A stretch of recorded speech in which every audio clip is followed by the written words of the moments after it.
All right, everybody, welcome to another edition of the Leadership Blend with your host, Ricardo D. Rice. This is another episode for my YouTube page, and today I have very special guest, Mike Sena. Mike, say hello to the people again. Hello, everyone. These are the YouTube people over here. These are the YouTube people. Welcome, YouTube audience. So today, again, I call Mike the financial unplanner because he has a whole different mindset when it comes to financial planning. He's done all the great things, the corporate things, the real world things, the money things. So he's going to break this all down from his perspective today. So we're going to go live in just a few minutes.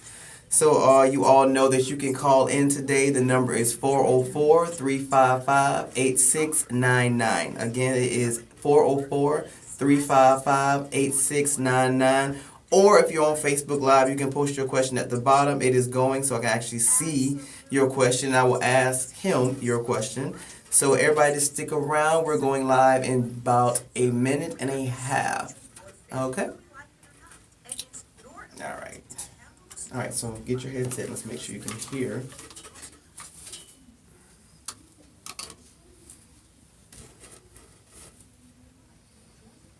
Yeah. Little.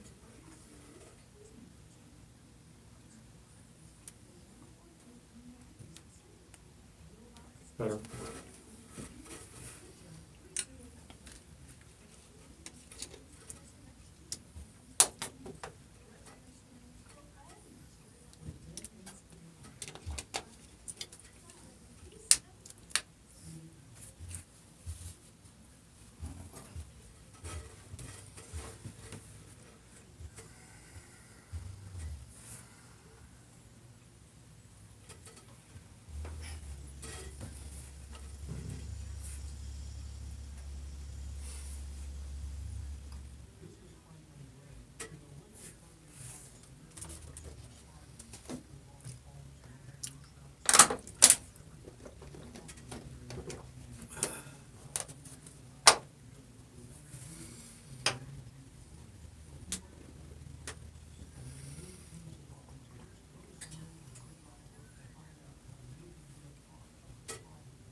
All right, good morning, good afternoon, depending on where you are. Welcome to another lovely edition of the Leadership Blend with your host, Ricardo D. Rice.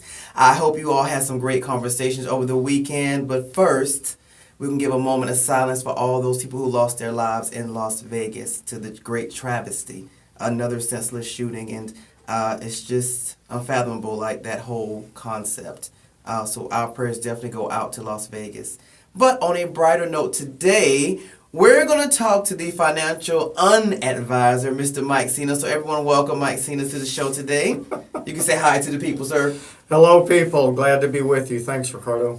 All right, so today we're going to go left today. So we're not going to have your usual conversation about, oh, you should put money here and put money there, and you should think about a 25-year plan, things of that magnitude. We're going to give it to you a different way today. So Mike is, like I said, I call him the financial unadvisor, and he is another guest that I met at the Now meeting that we hold on, that happens on Thursdays at 3 o'clock at Andretti's in Marietta, and I just love what he had to say. He's one of those guys you sit down with and it was just like, you're a combination of a lot of different things, a lot of good things, but a lot of different things. So Mike, introduce yourself to the people. Tell us a little bit about your background and things of that magnitude. Well, my name is Mike Sena. I'm what's called a fee-only certified financial planner. And what that means is I don't sell insurance and I don't sell securities, which is a little different from the standard model of financial services. Our pricing is eminently transparent, and we work with people not only to manage money, but help them manage their emotions, help them manage their lives, help them navigate the inevitable ups and downs over time that will make a significant difference in their outcomes. All right, so tell us a little bit about your background. So you've done corporate America, things of that magnitude. Tell us about your background so that people will know that you've done some things. Well, I tried corporate America. I was actually fired from my first 2 corporate jobs. I found out pretty quick that the Fortune 500 was not for me, and I've been on my own ever since. I've been a home builder. I've been in the construction business. I owned an IT business for about 25 years. And I was blessed to have a terrific business partner who was the IT side, and I was more of the business side. And as with any business, things change. And the IT business became much more commoditized, and found that we were learning how to make software work with hardware, which is not my thing, and I took a graceful exit. In 2008, right as the economy slid into the abyss, and started this fee-only financial planning practice. And about a year and a half ago, I joined up with a woman named Bobby D. Monroe, who's a longtime financial planner here in Atlanta, but moved to Tallahassee. And she started a company called Supporting Your Choices, which to me ultimately sums up what we do. We support our clients' choices. We do not spend our clients' money. We find ways to help our clients achieve what they want to achieve. And we work with them over time.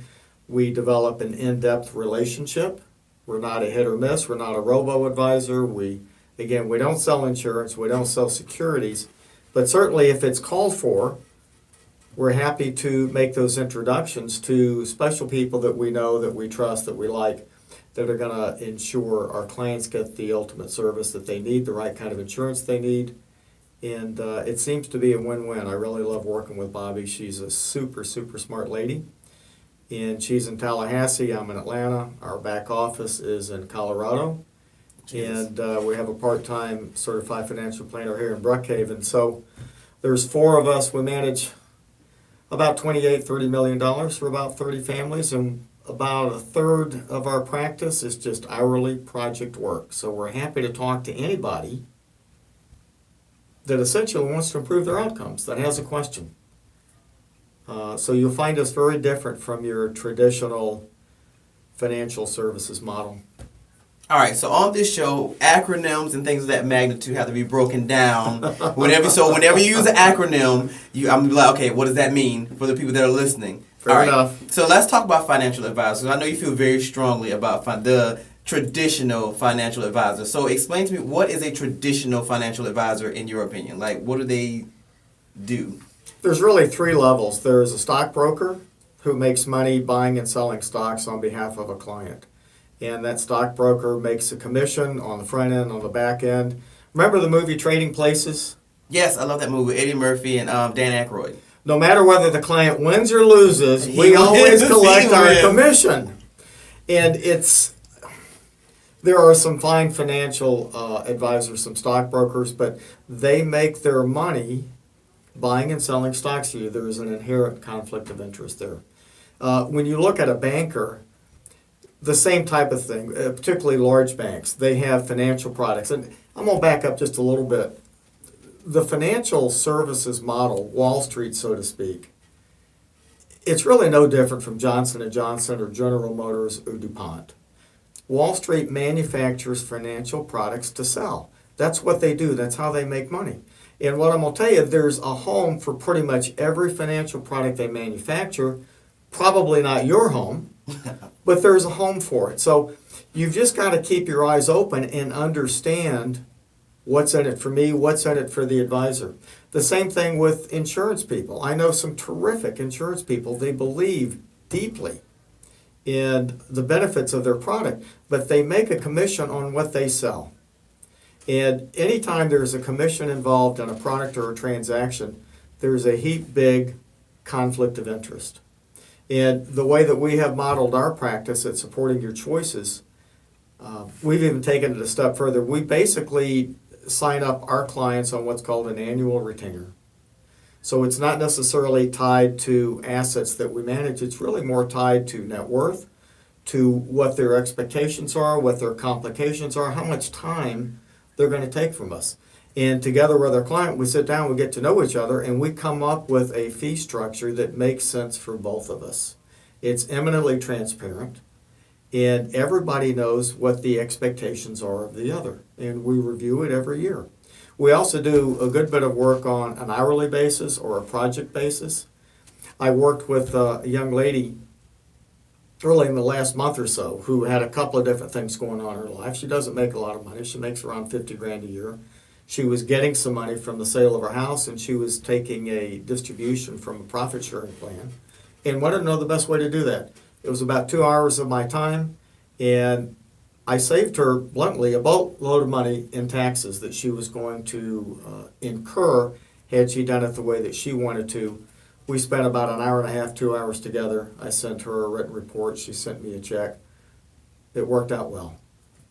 So you don't have to have a lot of money to work with a financial planner, particularly a fee-only financial planner. We have nothing against wealthy clients. Most of our clients fit into what we call the millionaire next door type person who has worked and saved hard and is on the frugal or value side. They have a long-term time horizon. They don't buy new cars. They tend to be business owners or work for one employer for most of their lives. And the main ingredient, and I got to tell a story in a minute, but if you spend less than you earn, that's really the main key to having a successful financial life. All right, so let's stay with this stockbroker things, because I know that a lot of us are taught that we should have residual income, and the way we run to that is, okay, well, I want to get involved in stocks and bonds. Is there a certain level of working knowledge you should have going into something like that? Because, they'll tell you now, oh, you don't need a lot of knowledge, just find this or find that or so on and so forth. Is there a certain level of working knowledge you should have going into buying stocks and bonds and things of that magnitude? Like, can I go on the internet and really get a better understanding of how to do it before I jump in? Of course you can. And the internet, like anything, there's good and bad. But I'm going to tell you, there's steps that you need to take before you start investing. And one of the first steps is you need to essentially be debt-free, at least lifestyle debt-free. And what I mean by that, if you're paying a car note, if you're eating out too much, if you can't pay your credit cards off every month, then you have a spending problem. And investing in the stock market when you're in debt is not a recipe for success. Most people that have credit card debt, they're paying 12, 18, 20% interest annually on the balances on those credit cards. And certainly in today's stock market environment, where the stock market is at all-time record highs, this is not a time that you want to back the truck up and load up on stocks or bonds or real estate or any of that stuff.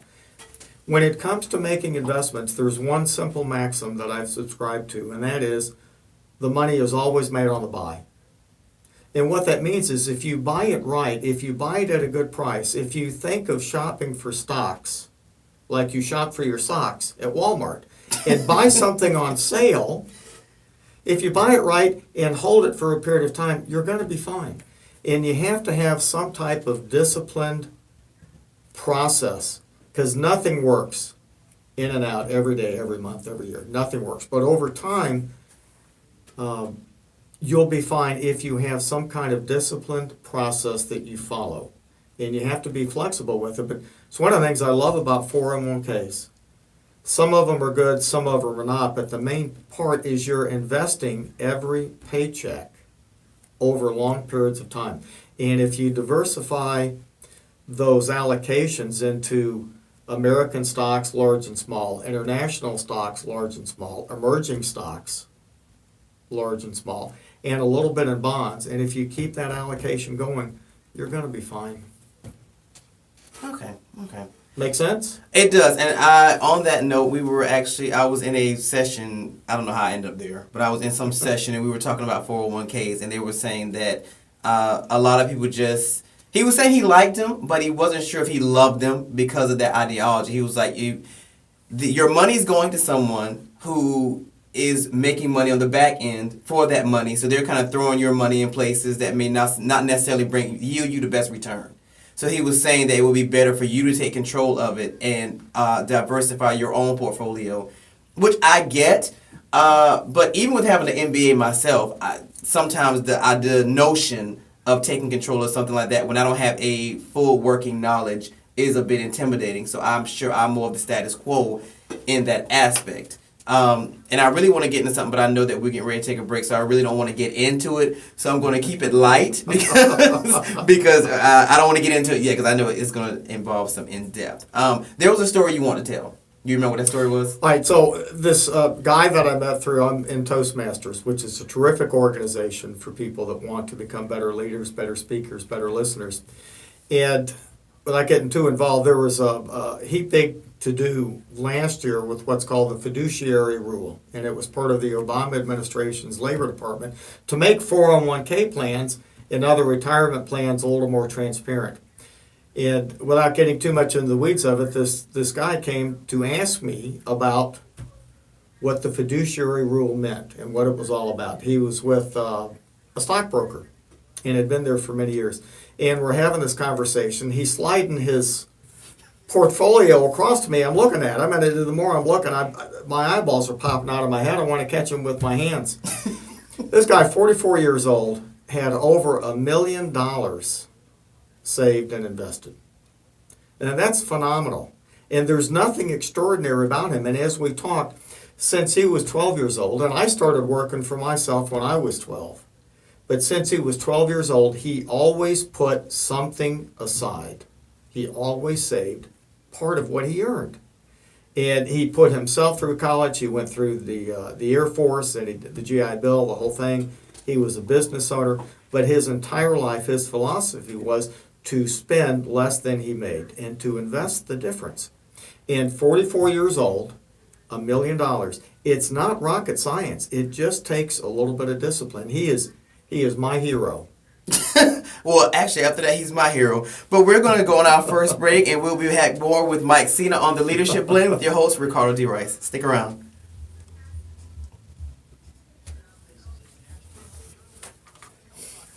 All right, so we got through the first segment. Huh? I said we got through the first segment. It went well. It did. All right, so when we come back, okay, on the break, the Facebook Live people get a little extra. And actually, the YouTube people get a little extra. Okay. So, tell me one of your worst situations. Like when you sat down with the client and you were just like, I have no idea what you've done. It's going to take forever to fix this. I can tell you lots of stories, but one of my very first clients, actually a client from the IT business, when we met, he had a glass top conference table. And I could see his hands underneath the table doing this. While you were talking to him? While I was talking to him. He had been with an advisor. And he's just that kind of guy. He's a worrier. He was anxious. And he wasn't getting the response that he wanted from his present advisor. He was unsure of the plan. He was unsure of the direction. And by the end of the meeting, his hands were on top of the table. They were calm. And that was a big deal for me. Yeah, I mean, actually, now that you say that, I find myself kind of doing it with my hands, now that you say that. Money is very intimate. Yeah. It's most people would rather take their clothes off than talk about money. I'm mad that's the analogy you use, but okay. That's There was another client of mine. I may tell this on the radio. I just love these people. They're actually immigrants from Africa, from Kenya. Oh. We had a cultural divide, so to speak, which we overcame. But it took me about a year to get them to sign with me, and then another year after that, she looked at me, she touched me, and says, "You've changed our lives." I still get emotional.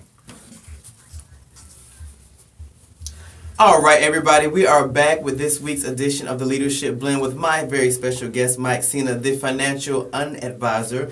So when we left, we were talking about 401ks and the ideology that, well, he was saying that it was a good thing to put money away, which is what your 401k really does. And I was explaining or saying that I sat in a session where the moderator was saying that it's good to have it, but being in control of where your money actually goes, even though it's being put aside, would give you a better return.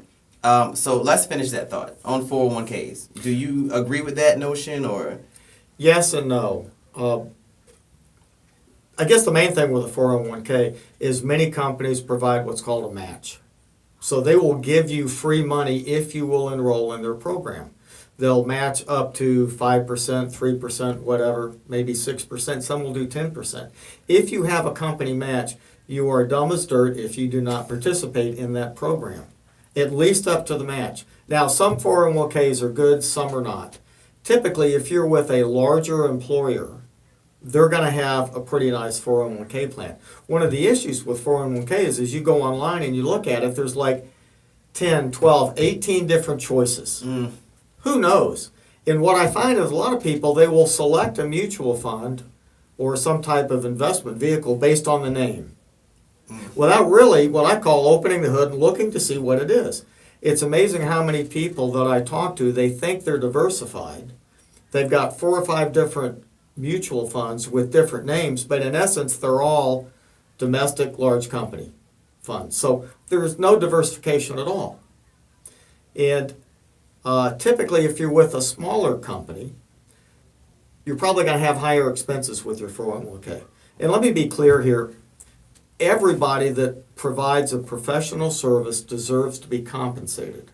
This is true. And there's a lot of smart people that help people with financial decision making. My complaint is when that compensation is not disclosed, when it's buried in the fine print. And that's where a lot of these fees are. They're buried in fine print. You really don't understand what you're paying for what. And I have found most financial contracts, it's almost osmosis. The money slides from your pocket to the advisor's pocket without you knowing. It's so frictionless. It's so seamless. You have to understand what you're investing in and why. And that's why it makes a lot of sense. If you're unsure, hire a fee-only planner for an hour or two, spend a couple $300, and have them educate you on what makes sense for you, and then go forward. The beauty of the 401k is you are investing every month. When you're doing it on your own, I'm going to tell you, that's where mindset comes in, that's where emotion comes in, that's where people tend to operate more out of fear and greed. There are very few people that can manage their own money because they don't have the right mindset, they don't have the right emotion. There's a great little story in the financial planning stuff, whatever, that over time, investments earn 10, 12%. Over time, investors earn around 3 to 4%. And that's because investors, they sell when the market is low, they buy when the market is high. They do the exact opposite. And it's what I call the emotional beast that lives deep inside of all of us that overrides reason. We are not a rational species. Overall, we are not. We are not designed to manage our money well. I will agree with that. All right, so Mike has written a book that is called Raise Your Hand If You've Ever Done Something Stupid with Money. And he gave me this book when we had our meeting, and I was like, okay, we'll see. And I actually read it, and some of the concepts, I was like, okay, these are some really interesting concepts. So I'm going to have him dive into some of these concepts. So I want you to expound upon your concept on debit cards. So explain your ideology on debit cards for me. I hate debit cards. And he makes no qualms about it in his book. I knew from paragraph 1, I was like, he hates debit cards. He absolutely hates them. I hate debit cards. Where do I begin? The main thing with the debit card, even though there are protections if you are the victim of fraud or theft or a mistake, there's still money that is taken out of your account, and you have to deal with the bank or financial company that's managing your debit card for 7 to 10 to 14 days to get your money back. And I'm going to tell you, banks and other financial institutions, they do not give you debit cards out of the goodness of their heart. They make money on them. They make money on every transaction. And I am not against any money-making enterprise. I'm a capitalist at heart. I love America. I love the free enterprise system. But most people do not really understand how debit cards, any credit card, enable spending. And if you have a spending problem, I'm going to tell you the best thing you can do is use cash. There is an emotional feeling that takes place as a crisp $20 bill leaves your fingertips. It's very real. There's no such feeling with a debit card, and we're moving into Apple Pay and even more frictionless transactions. You've got to be very careful how quickly and easily the money can slide out of your account. If you want to use a card, and I highly recommend that everybody have a credit card, at least one or two, I love cashback credit cards instead of a debit card. For the primary reason, if you have fraud or theft or a mistake, it is a charge against an account. There is no money leaving your person. It's just a charge against an account, and you can deal with it. And these cashback cards, American Express Blue is a great one. Capital One's got a terrific cashback card. And I like cashback cards over rewards cards, particularly airline miles. All right, so what's the difference for those that may not know and are considering, for the younger audience? All right. Well, a cashback card, typically you earn cash back for different types of purchases. And some cards are a little different than others. I have a Costco Citibank card. I get cash back on my Costco purchases. I get, I think, 5% back on Costco gas. I get 3% back on groceries. So this adds up, nickels and dimes here and there. I like to call it vacuuming up nickels. Over time, you'll end up at the end of the year with $300, $400, $500, $600 in cash back. If you are a business owner and tend to spend, I don't know, $15,000, $20,000 a month on various business expenses, cashback cards are made to order for you, and you'll end up with $1,000, $1,500 at the end of each year. Typically, they come February, March, and it's cash. It's money that you can spend on whatever you want. If you have a rewards card, you have to go online, you have to add up your points and see what you want to buy, and sometimes they're good deals and sometimes they're not. I have a client who has an American Express. They're tied to Delta Airlines, and she's Brazilian. They fly to Brazil once a year. They go out west once a year. That works well for them because they fly a lot. But I will tell you, the airline miles programs change every year. The airline industry is intensely competitive, and I just like having money that I can spend however I want. If I want to buy an airline ticket, then I buy an airline ticket. If I want to take my son to Disney World, we go to Disney World. I like cashback cards. To me, it's simple. And I like to keep things on the simple side that's easy to understand. All right, so you also talk about secured credit cards, the ones that require deposits and things of that magnitude. What's your ideology on those? Particularly, okay, let's address the individuals who may not have great credit. Is a debit card better to build credit because you can't spend money you technically don't have? Because your bank will be like, okay, you just spent $500, you'll have $200 in your account. So, yeah, we're going to deny this transaction. So you learn because the person you're buying from charges you, the bank charges you, so it could break bad spending habits, maybe? I would say not. And I will tell you this. There was a story some years ago, Bank of America actually developed an algorithm so that when you spent more than was in your account, they figured out a way to maximize the fees that you paid. In other words, if you had 3 or 4 small transactions and one large transaction, they do the large transaction first so that all the small transactions followed, and you get hit $35 a time for insufficient funds 4 times. So debit cards do virtually little to help improve a credit score. And the thing that will improve a credit score, I know we're going a little off topic, but it's your behavior. And speaking of that, I find the 2 most dreaded words in the English language is behavior and budget. They both B and B. They both begin with a B. B and I B. will tell you, it's just a mindset thing. But getting back to debit cards, they're not going to help your credit score. Credit cards will, and a secured credit card, you've got to come up with, say, $500, and you open a savings account, and they collateralize that $500. You can't spend it. And then you get a credit card with a $500 credit line on it. If you'll use it 3 or 4 times a month, pay it off in full every month, typically 6 to 8 to 12 months, you will be eligible for an unsecured credit card. And you will see your credit score and your credit situation improve if you use the secured card responsibly. You do not want to pay an application fee for it. You want to shop around for it. Typically, a credit union or a community bank is your best bet with a secured card rather than one of the big five national banks. So you, because I've always heard that credit unions are the best way to build credit if you can get into one or if you can find one that's close to you. So you would agree with that? I like credit unions. I deal with Lockheed Credit Union. It's where I bank. Okay. So you're not a fan of debit cards. No. You would advise a secured card to start out to build good credit. Is there something else that you would advise for those individuals who don't have stellar credit? The main thing is pay your bills on time every month and do not spend more than you have. Over time, your credit score will improve. Do not get seduced by these credit rating scoring things that you pay somebody money and they improve your credit score. So companies like Lexington, what's the thing called? It's like Lexington, they're one of the bigger credit repair companies. There's a host of them, but I'm going to tell you can go online and figure out how to repair your credit yourself.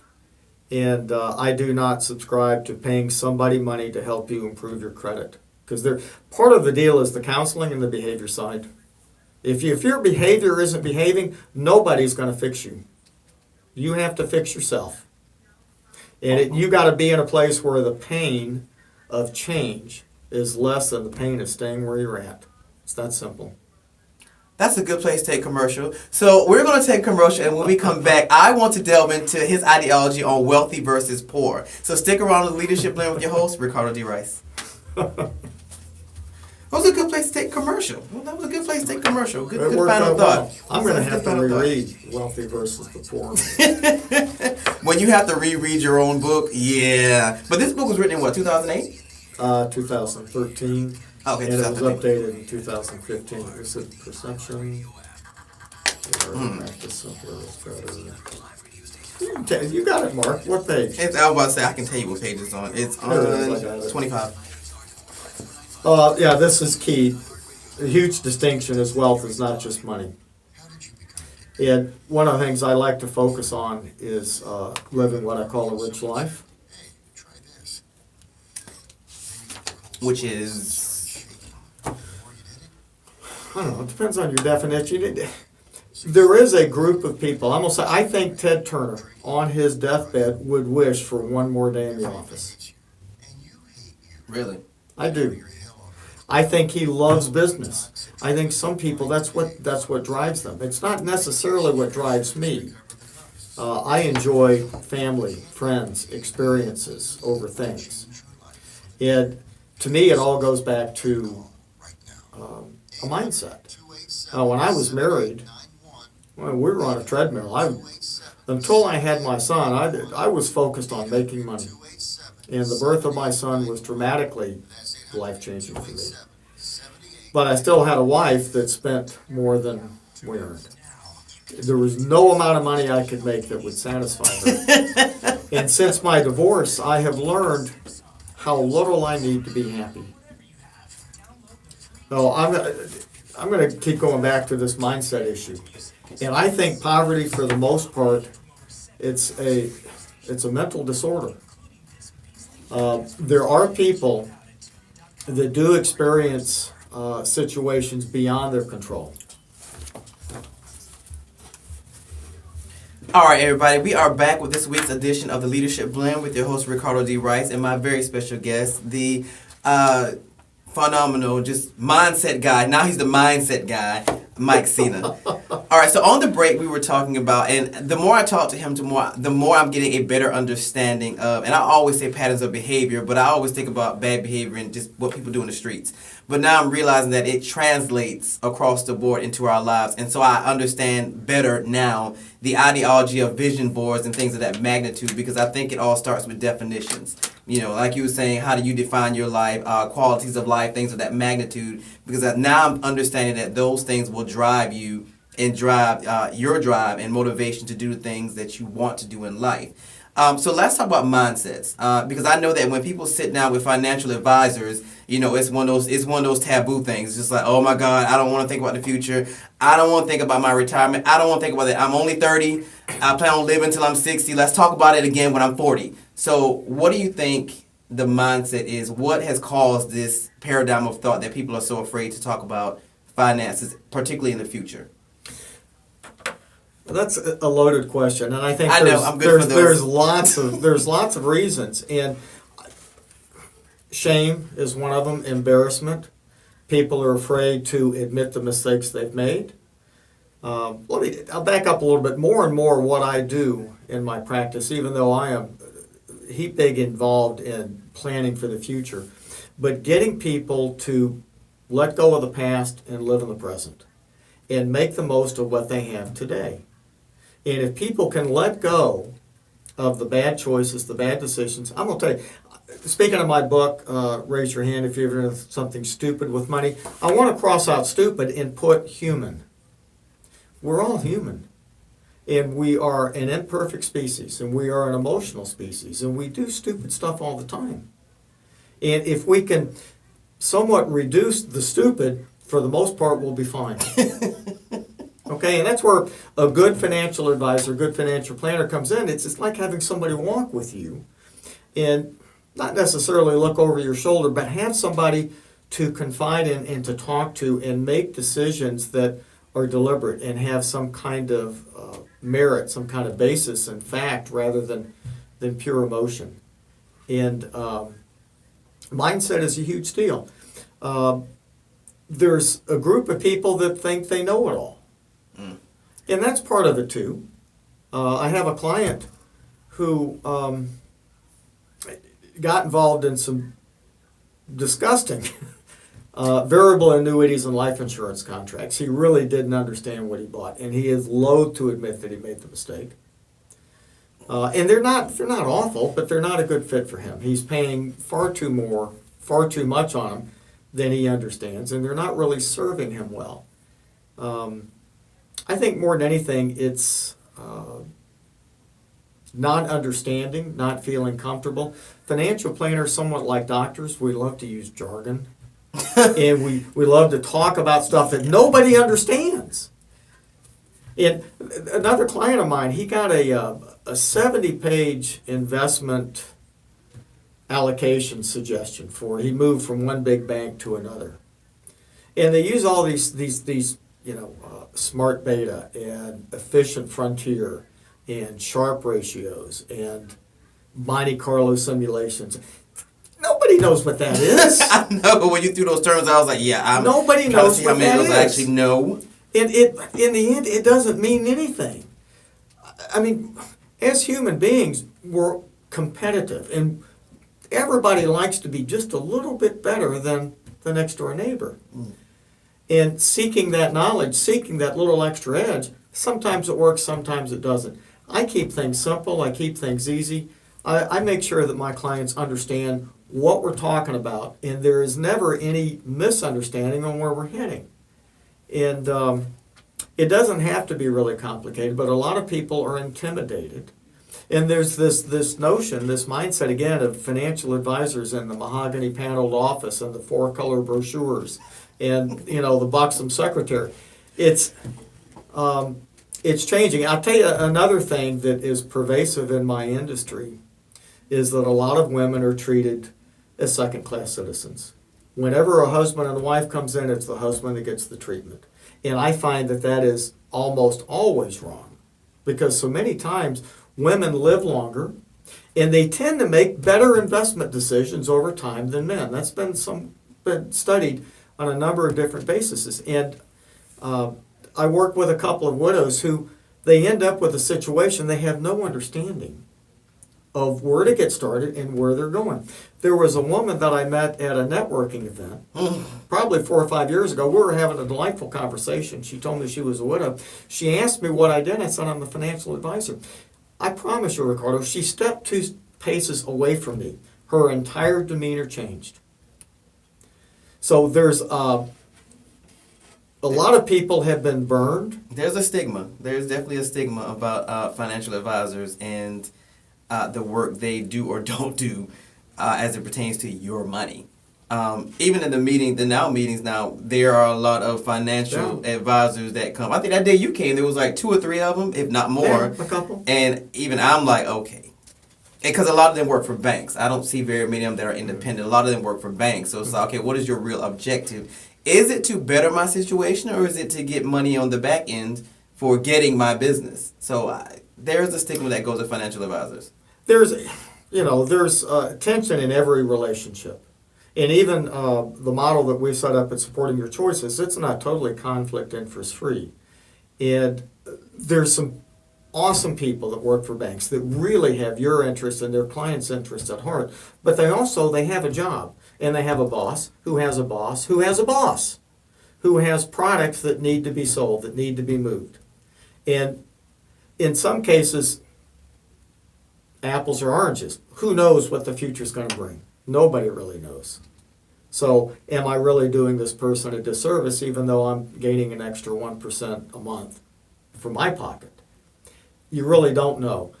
But what we try to do is eliminate as much as we can these conflicts of interest, and we make our proposition very transparent, and we educate our clients on what we're trying to accomplish and what they really need. Most people do not need these ultra complex financial products to help them achieve their objectives.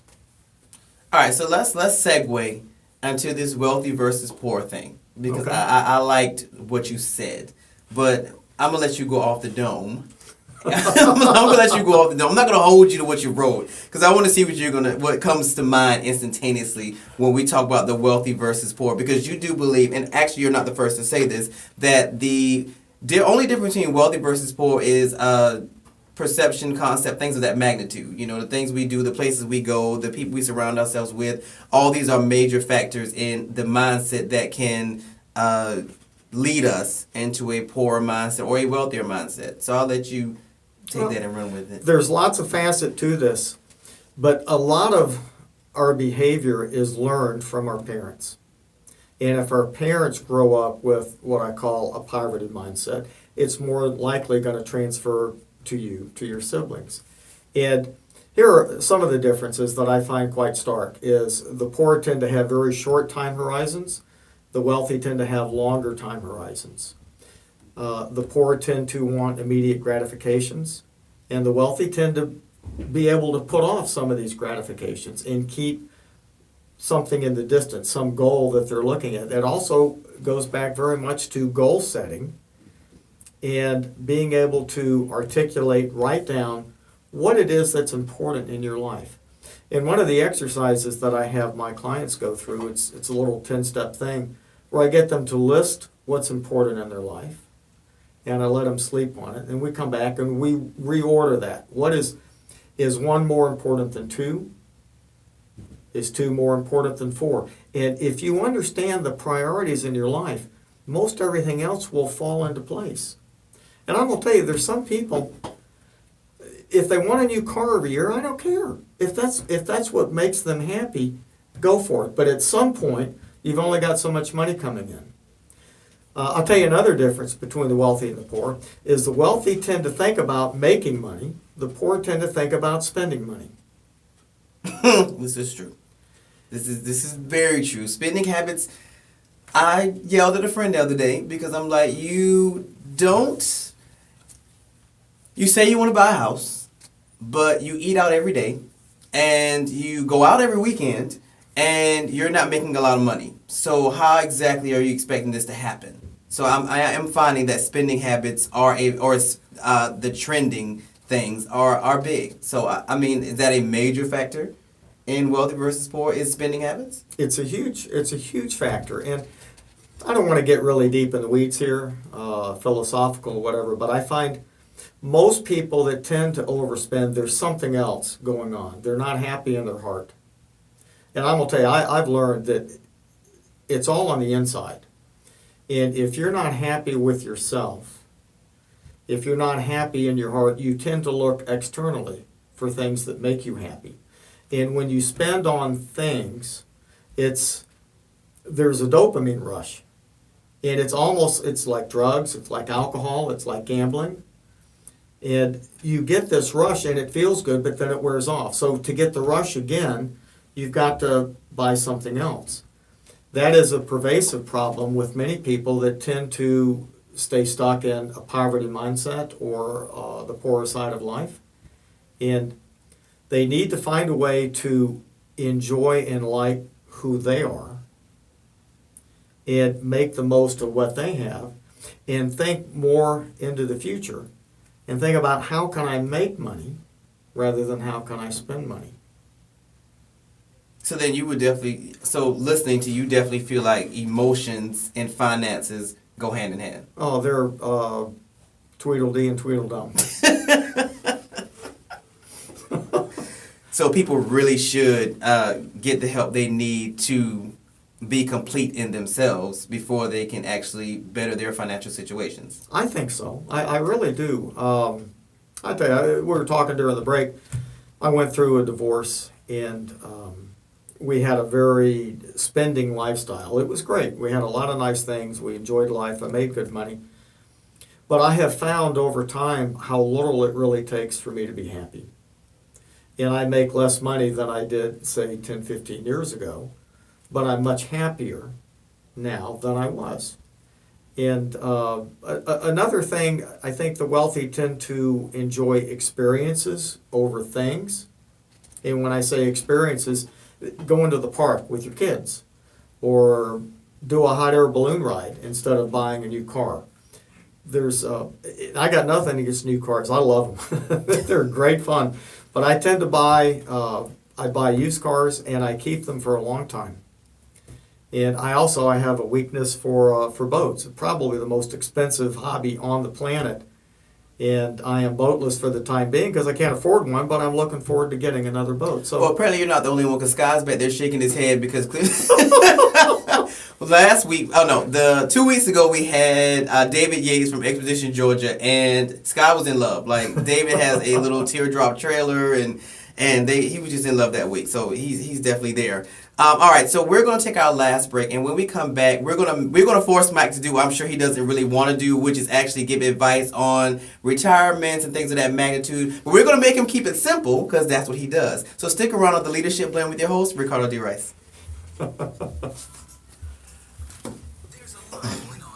That's actually interesting for all the people that are listening and watching. That's actually an interesting point of view. I've read it because I had to read about emotional intelligence and all that jazz.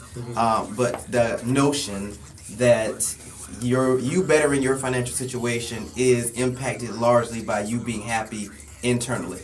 Yeah. And I don't think that people actually get that that makes a difference. Everybody's like, well, I want to make money. But if you're only going to make that money and spend it trying to overcompensate for things that you're not happy about, will you ever really get rich? No. You'll be wealthy? It's a constant treadmill. It goes nowhere. Yeah, it's not a a good thing at all. But again, people don't really talk about that. So people are just like, oh, I just want to be wealthy and then, things of that magnitude. But nobody actually talks about the fact that you really do need to be happy internally. And I'm learning that definitions make a difference. Like, how do you define success? Yeah. Is that going to be, having these experiences, or is it going to be, what does it look like for you? And it took me a long time to actually understand that was a thing, because you'll find yourself keeping up with the Joneses every week. So yeah, that's. And you'll find the Joneses are typically in boatloads of debt. Yeah, you find that out later on after you're in buttloads of debt. Then you find that out later on that they've been living off credit cards or things of that magnitude, just trying to overcompensate because they live in a certain neighborhood or they entertain a certain class of people. Yeah. So all that really makes a difference. I think there's a line in the book, but affluence is the social currency of life. All right, everybody, we are back with our final segment with Mike Sena, and we've been chatting about, mindsets, and at the end of the day, that's really what it boils down to. You can have conversations about money and finance till the cows come home, but until you change patterns of behavior or until you change your mindset, you getting out of debt is just not going to be your reality. But we're going to segue now because I want Mike to go through a typical session. If I was a new client, and I put my portfolio in front of you, and I said, you know what, I'm trying to prepare for retirement. So I want to know, what does that look like for the listeners, who are intimidated by financial advisors and things of that magnitude? What should they do to not only prepare for retirement, but what should they do to better their financial situations, just on a status quo type thing? So let's say we're talking to the everyday Joe. They make about $50,000-$60,000 a year. Let's say they have one child. And their desire is to be able to leave some money for their child for college, and live well. And live well means having experiences, not necessarily buying a bunch of crap. So what would you, in a step-by-step type format, what would you say? How would you walk them through it? Well, we'll look at a couple of different things, but one of the first things I would do is I would want my client, I'd like you to explain to me, what does retirement look like for you? Paint me a picture of what you're looking for, what your expectations are. Okay, And I'll tell you mine then. All right. All right, so my desire is to, let's see, I want to be able to go when I want to go. So that means tomorrow I see a commercial for Jamaica. I want to be able to book a plane to Jamaica and not have to worry about when I write that $1,000 that I'm going to spend while I'm on the boat. And when I get back, I'm not cringing or I'm scared to look at my bank account. So that's what I want to do. Okay. We'll start with general rule of thumb. You need to be putting away at least 10% of your income every month into retirement accounts, into a savings account, into an investment account. I like for people to have 3 different buckets of money. And we'll get a little bit into the weeds here, but one is like a 401k or an IRA. That's what my question was. Is one better than the other, or does it matter? It really depends on your situation. And I'm going to tell you, a financial advisor, we can help you technically make decisions once the behavior and the mindset's in place that will get you to where you want to go smoother, with less ups and downs, and typically a higher return. Not always, but generally yes. So some 401ks are good, some are not. Sometimes it makes more sense for people to do an IRA. For IRAs, you're limited to $5,500 a year. That's all you can contribute.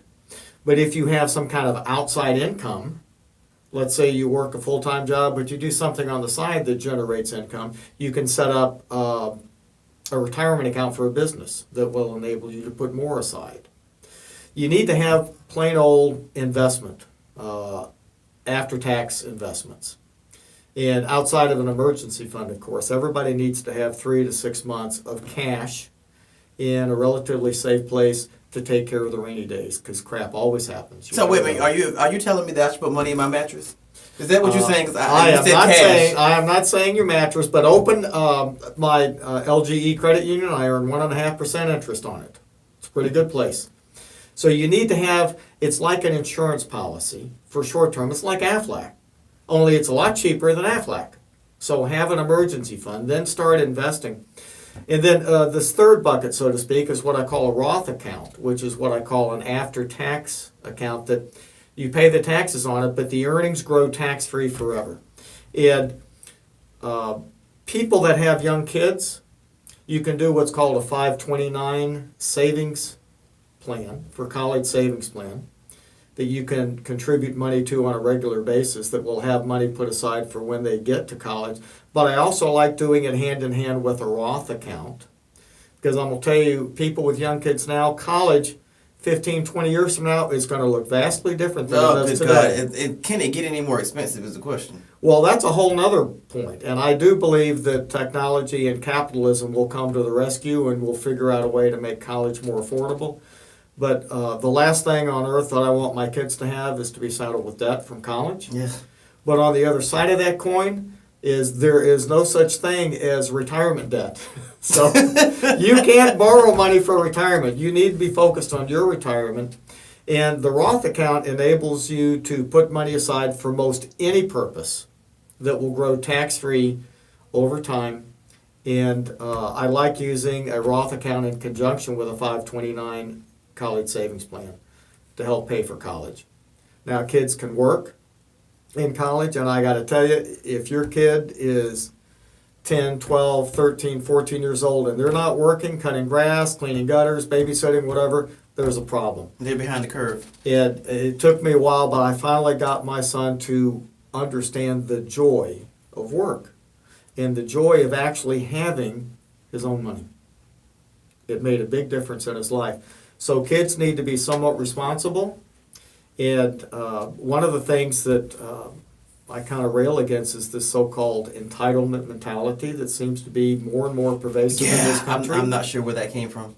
And it's been growing for years, for dozens of years. But people need to make their own life and pay their own way. And there's lots of ways to pay for college. College is eminently affordable if you do it in a thoughtful process. All right, the services that you just named, are those services that you can go through a bank to get, or should you find a financial institution to get the Roth IRA if your job doesn't offer it? You need to work with a fee-only certified financial planner. You know, on that note, we're wrapping up. So on that note, go ahead and do you. So you can. All right, here I am. It's MikeSena.CFP.com is my personal website. SupportingYourChoices.com is my company website. You can find me on Facebook, Mike Sena CFP. I'm on LinkedIn, Mike Sena CFP. And love to talk to you. Always happy to talk to anybody that wants to improve their outcomes. All right, so let's do Mike's final thought. So for all the listeners who are out there sitting around like me with their hands in their hands, you know, when it comes to financial planning, what would be your advice? What would be your final thought? Have some fun. Relax. Let go of the past. Make the most of what you have and enjoy each and every day.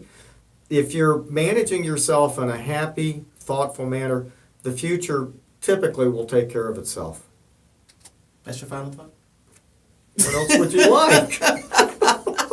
But have some fun. All right, now you have to give me some financial advice. Final thought. Like, well, if I'm looking for a financial planner, are there things I should look for?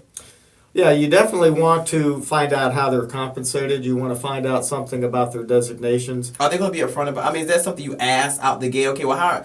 All right, we're sitting down and I'm looking at you and I go, okay, so how much you making off this transaction? Yes, absolutely. This is a specific process, and it's amazing how mum some people get in this interview process. Something else you want to look for: a good fit financial advisor. They're going to ask you as many questions as you're going to ask them, because we want good fit clients. We're not looking for just the buck. We want a good fit client, and that's how we're set up, and that's how most fee-only planners operate. We want good fit clients. That it's kind of a symbiotic relationship, but you definitely want to ask how they're compensated. There are hundreds of financial designations in alphabet soup. Most of them mean nothing. It's something that they go to school for 2 or 3 or 4 hours, they take a test, they pay some money. The 3 designations that mean something is CFP, Certified Financial Planner, CFA, a Chartered Financial Analyst, and CHFC, a Chartered Financial Consultant. Those 3 actually mean something. These people worked hard to get those designations and are typically quite engaged in their business and in their clients' lives. Okay, go over those 3 just again real quick. CFP, Certified Financial Planner, CFA, Chartered Financial Analyst, CHFC, Chartered Financial Consultant. CHFC is typically in the insurance industry. CFP is typically financial planning. And the CFA, these are heap big money managers. They typically work for institutional funds or manage pensions, but there's a lot of fee-only planners that have the CFA designation, and you really get down into the weeds of how to manage money. All right, you guys. So on that note, we're going to wrap up. In brighter news, I actually have my big project that will be hitting my website today. It is the Project Sound Choir Director Competition.